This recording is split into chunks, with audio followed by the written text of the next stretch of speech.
que é autocuidado para você? De que forma você se olha, se valoriza, se entende, se reconhece? Olá, seja muito bem-vinda, muito bem-vindo ao último programa Humanamente do ano. O programa que te fez companhia em 2024 e que não vai soltar a sua mão em 2025 também. Doutor Daniel Barros, tudo bem? Tudo jóia, já passamos o Natal e vem aí o Réveillon, né? Vem aí o Ano Novo. A virada agora e mais um Humanamente, que você já sabe é uma parceria da Band News FM com o Instituto de Psiquiatria do Hospital das Clínicas da USP. Doutor, a gente vai falar mais sobre a virada do ano, que é aquele momento em que as pessoas renovam as energias para olhar para frente com objetivos, vontades. Fala para a gente um pouquinho sobre a ideia do Janeiro Branco, doutor. A gente está já aqui se antecipando, nos antecipando a pauta de janeiro, né? Porque janeiro entra nas redações, nos jornais, nas rádios, no YouTube, essa ideia do Janeiro Branco, que é uma chamada à reflexão e ao autocuidado.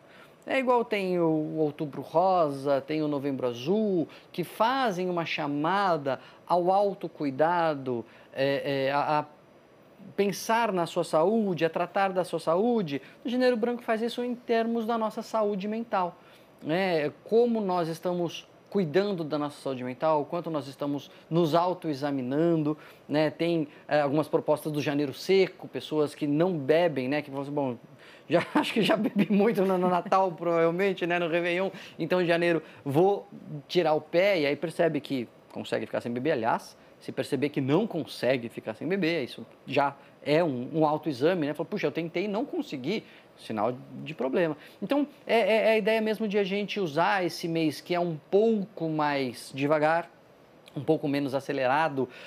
Lógico que já está trabalhando, gente tocando aí e a vida e tudo mais, mas é um ritmo um pouco diferente, né? Janeiro, para a gente tentar promover essa autorreflexão que é tão difícil na correria do dia a dia. Sim, a gente tem alguns dados aqui da nossa sala digital sobre as buscas das pessoas por autocuidado ou cuidados pessoais. A gente tem alguns termos relacionados em 2024. Por exemplo, o que é o autocuidado, que a gente vai falar daqui a pouquinho, um olhar mais feminino para o autocuidado também está entre as principais buscas, e o autocuidado mental. A gente tem uma outra arte preparada aqui, especialmente pela nossa sala digital.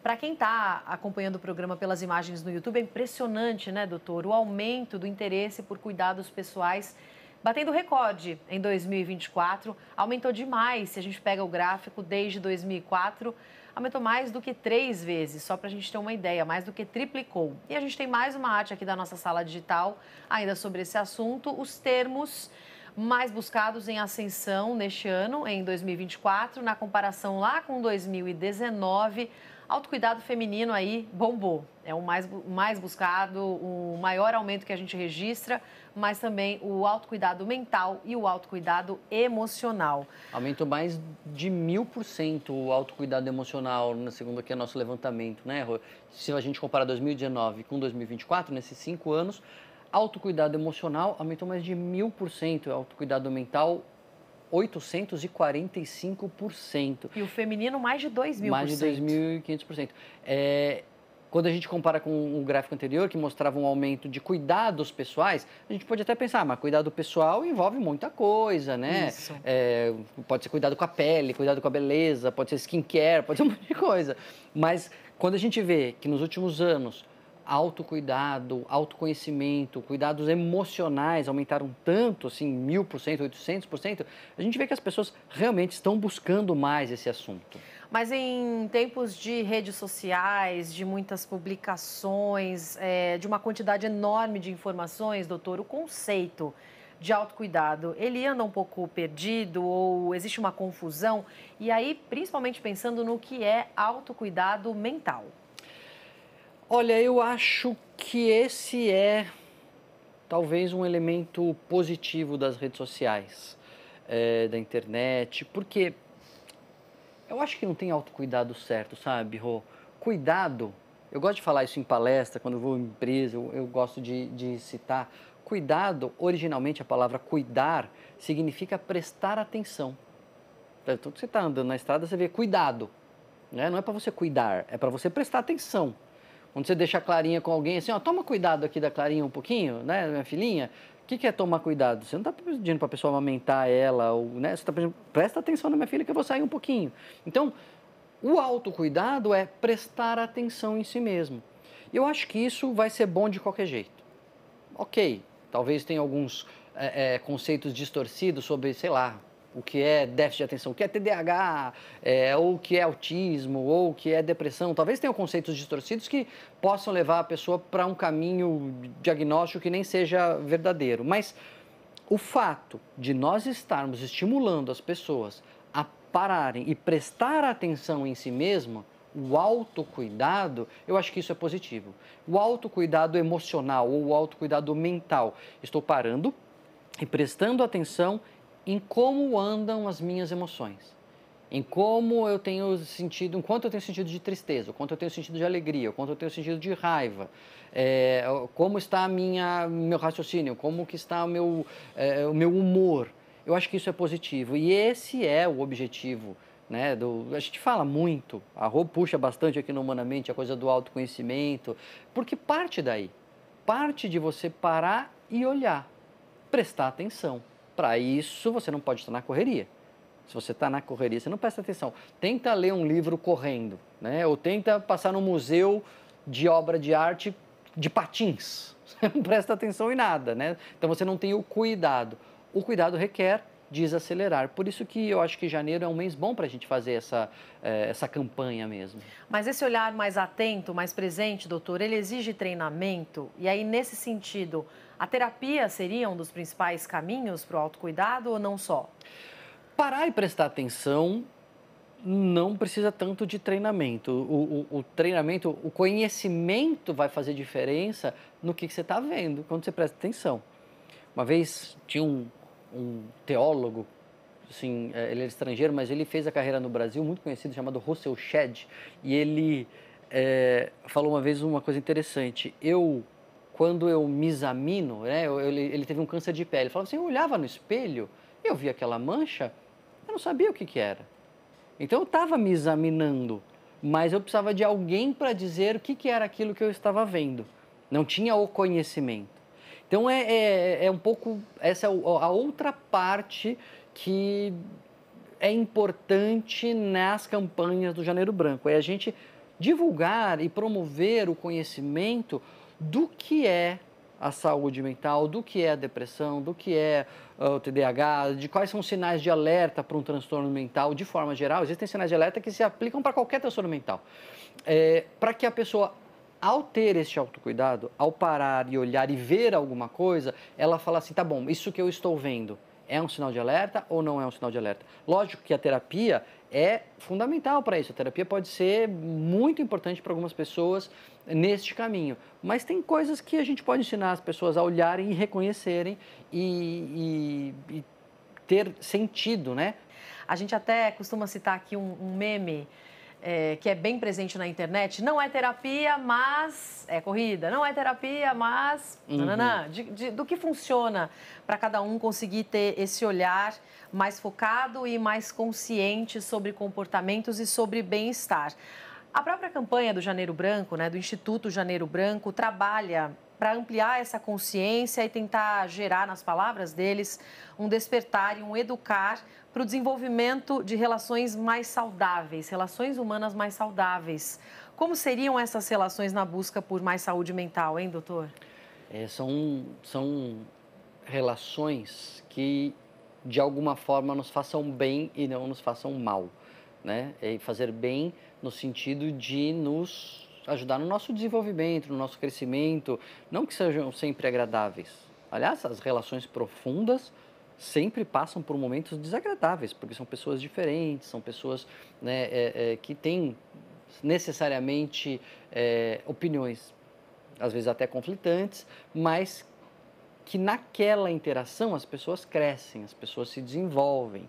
E a gente comentava no bloco anterior sobre alguns critérios que as pessoas possam usar e possam reconhecer quando fazem esse autocuidado que as coisas não estão bem, né? Então, não daria para a gente fazer uma lista de, depressão é isso, TDAH é aquilo, autismo é aquilo outro, esquizofrenia é aquilo outro, alcoolismo é aquilo outro, né? A lista é enorme. Bom, a gente faz isso há quase 10 anos aqui no Humanamente, né? Dá aquela maratonada no Humanamente que você vai ouvir uma lista grande de diagnósticos e possibilidades de tratamento. Mas tem uma coisa que serve para qualquer situação, que serve para quando você está fazendo esse seu autocuidado.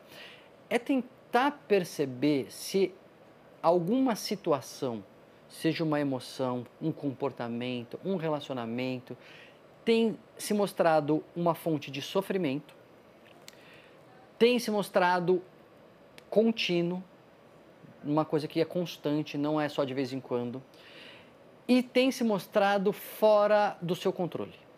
Então, isso serve para uma tristeza, isso serve para, sei lá, uso de álcool, isso serve para um relacionamento, como você falou.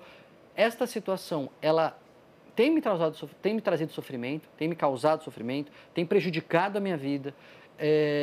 Eu não consigo resolver, eu já tentei, sozinho não está rolando, e isso está durando no tempo, isso está se perpetuando. Se essas coisas estão acontecendo, precisa de ajuda. Isso é sinal de um adoecimento, isso é sinal de um sofrimento além do sofrimento normal, porque sofrimento todo mundo tem. Só que o sofrimento, ele normalmente é transitório, ele não é constante, os prejuízos deles variam, a gente consegue reagir, isso é sofrimento normal. Mas se isso não está acontecendo, isso está se perpetuando, está prejudicando, a gente está saindo do sofrimento normal e é preciso procurar ajuda. Eu sempre falo do psicólogo, do clínico geral, do ginecologista, do psicólogo da escola, do pediatra, conversa com alguém. Alguém vai te ajudar. Doutora, a gente tem dados médicos ou a sensação também de atendimento em consultórios que dão conta de como as pessoas costumam se sentir no começo do ano? Quer dizer, os gatilhos para ansiedade, para depressão costumam ser maiores ou não? Eu não conheço nenhum levantamento muito claro de que faça essa relação com a virada do ano e época do ano de adoecimento. Tem coisas, por exemplo, no hemisfério norte tem a depressão sazonal, que acontece no inverno, que é essa época de virada do ano. Tem alguns estudos interessantes que mostram o aumento de suicídio nos tempos mais quentes, né? Mas as pessoas não estão mais felizes, mas também estão com mais impulsividade muitas vezes.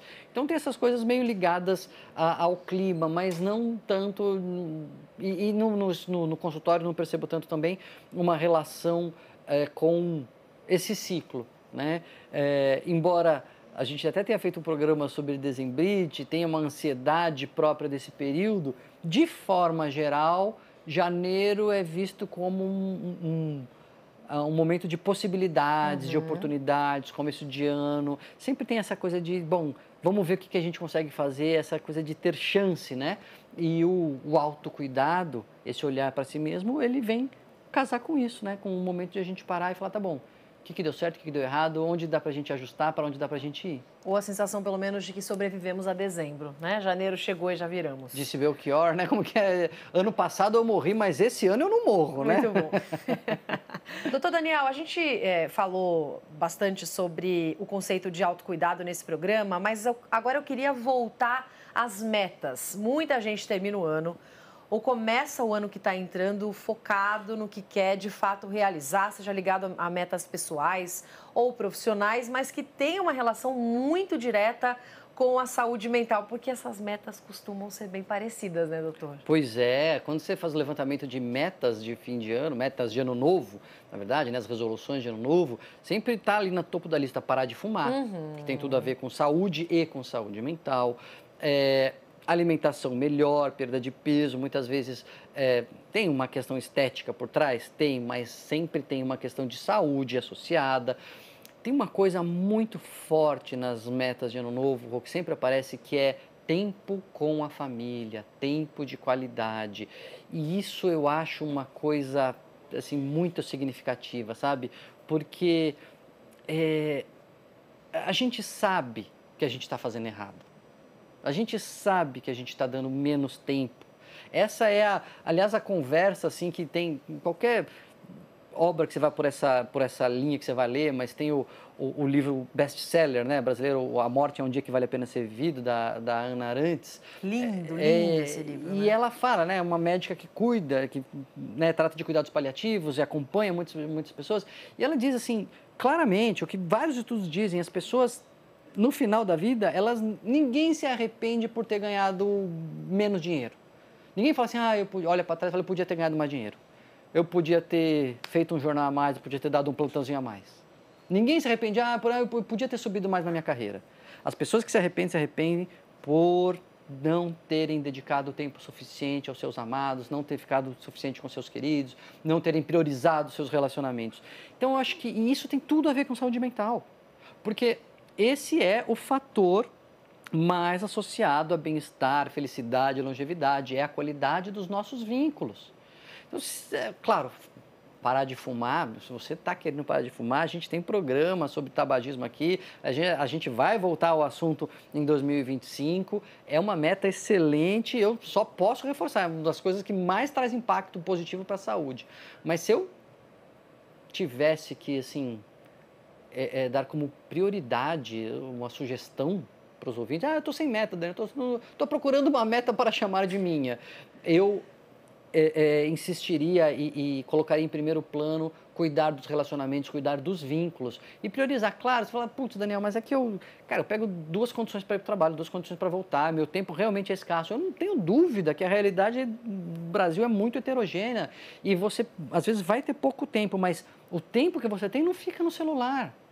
O tempo que você tem não fica nas redes sociais, fica presente com as pessoas que você está, porque é isso que faz da nossa vida uma coisa significativa mesmo, né? Então, essa pode ser uma grande meta para 2025. Tem uma série de estudos e resultados científicos que mostram o aumento da felicidade ligado a esse vínculo, né, doutor, com as nossas relações. Eu vou abrir aqui pela primeira vez. Normalmente, começo de ano, eu faço uma meta, uma só. Conta tudo. E eu torno pública, coloco nas minhas redes sociais, falo nas nossas colunas, porque esse é um segredo que funciona. Quando você torna as suas metas públicas, você aumenta a chance de se manter firme com elas. Porque você se comprometeu, porque as pessoas vão perguntando, então isso de forma geral ajuda. Mas em 2024, eu fiz uma meta secreta. Eu não falei publicamente, falei para minha família, falei para os conhecidos, mas eu não falei publicamente, vou falar publicamente pela primeira vez, porque era uma meta muito difícil, que eu fiquei com medo de não cumprir. E quem me conhece sabe, né, eu falo isso sempre nas redes sociais, já falei aqui bastante no Humanamente, como eu sou introvertido, como eu sou mais reservado, e eu fiz a meta de ser mais sociável. 2024 eu vou ser mais sociável. Eu ouvi risos quando eu fiz essa meta. Risos assim, igual o da Roberta. Porque, quero ver você ser mais sociável. E eu estou aqui no final de 2024 para dizer que eu consegui e foi uma experiência maravilhosa para mim. Quando você é introvertido, você não gosta muito da muvuca, você não gosta muito das... Não é que você não gosta das pessoas, né? Você gasta muito fácil a sua bateria social. Mas investir nisso, investir em amizades, criar vínculos, para além da família, para vizinhos, para pessoas que vão estar lá por você, foi uma experiência muito gratificante. Então, essa foi a minha meta, está cumprida, se mantém, as minhas metas só se acumulam. Eu faço meta, assim, 2020... Foi um engraçado. Eu falei, esse 2020 que está entrando, eu tenho a meta de não brigar. Aí veio a pandemia, né? Foi fácil cumprir essa meta. E o Mitri uma vez perguntou no Canal Livre para mim, a gente estava fazendo o Canal Livre na pandemia, falou, e aí, doutor Daniel, tá conseguindo? Eu falei assim, olha, Mitri, o fato de eu estar falhando não significa que eu não deva continuar tentando. Então é isso, aí eu continuo querendo não brigar, mas aí as metas vão se acumulando, e a outra foi de não reclamar. Falei com o Rivotril na época que eu fiz um ao vivo aqui na virada de ano novo, reclamar menos, e agora, além de não brigar, de reclamar menos e de sair mais sociável, eu vou pensar a meta para 2025 e eu trago aqui para vocês. E é muito boa essa reflexão, porque as pessoas costumam, muitas vezes, imaginar metas muito ligadas a resultados financeiros ou a resultados profissionais, e não a conexões pessoais, conexões com as pessoas do seu relacionamento, que, no fim das contas, é o que mais faz diferença. E os estudos mostram, doutor. É isso mesmo. Já que a gente falou de Janeiro Branco, queria passar aqui por você também, doutor, para a gente lembrar quais são as principais doenças de saúde mental que a gente vê hoje aqui no nosso país e como que a gente pode lidar com elas? Bom, se a gente assim for pensar em, olha, vamos fazer aqui uma campanha aqui em janeiro para atacar, né, para enfrentar essas doenças, para ajudar as pessoas a lidarem com elas, a gente tem que falar necessariamente de depressão, ansiedade e dependências, né, alcoolismo, tabagismo, que também é bastante comum, a gente nem coloca como um transtorno mental, mas o tabagismo é uma dependência, é uma coisa que a pessoa não consegue parar de fazer, ela sabe que está fazendo mal, ela tem dificuldade e ela luta contra aquilo. Então, estar atento ao seu humor, ao seu padrão de afeto, se você está... Porque a gente sempre tem alegria e tristeza na vida, mas se está muito difícil se alegrar, se está muito fácil de se entristecer, se as emoções negativas estão muito predominando na sua vida, pode ser um sinal, não estou dizendo que é, mas pode ser um sinal que precise de cuidados. A ansiedade, ela é algo que faz parte da nossa vida, todo mundo fica ansioso, todo mundo se preocupa, ainda mais no nosso contexto. A gente realmente tem motivos para estar ansioso, mas não pode ser algo que nos paralise. Se a ansiedade, a preocupação é algo que está te roubando a paz, te paralisando, te impedindo de agir, vale a pena procurar ajuda, usa esse janeiro para esse gatilho. E com relação ao uso de substâncias, vale aquela máxima, quem é que manda em quem? Porque a gente pode achar que nós usamos só porque queremos, mas se eu tentar não usar, será que eu consigo? A proposta do janeiro seco, de não beber em janeiro, será que eu daria conta? Será que eu banco?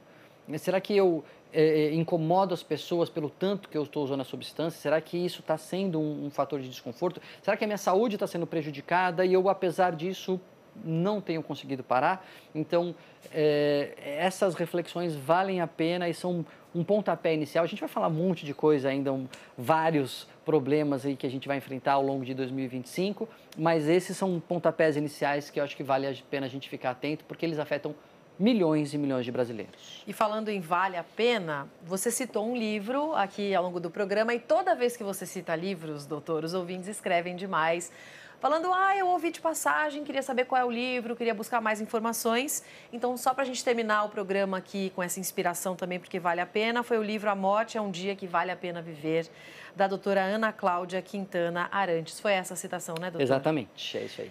E com esse livro de inspiração, a gente termina o ano do Humanamente, desejando a você, querido ouvinte, uma virada próspera, com saúde, com boas relações. Doutor Daniel Barros, muito obrigada pelas boas conversas ao longo de 2024. Até a próxima. Obrigado aos ouvintes que nos aguentam aqui, né, Rô? Obrigado por manter sempre esse diálogo e que venha 2025. E para quem quiser aproveitar os dias mais tranquilos de fim de ano para acompanhar outros programas do Humanamente, também tem lá no nosso site bandnewsfm.com.br e ainda o programa em imagens pelo YouTube ou no seu tocador de podcast. Beijo, doutor. Feliz ano novo. Vocês também. Tchau, tchau. Tchau, gente.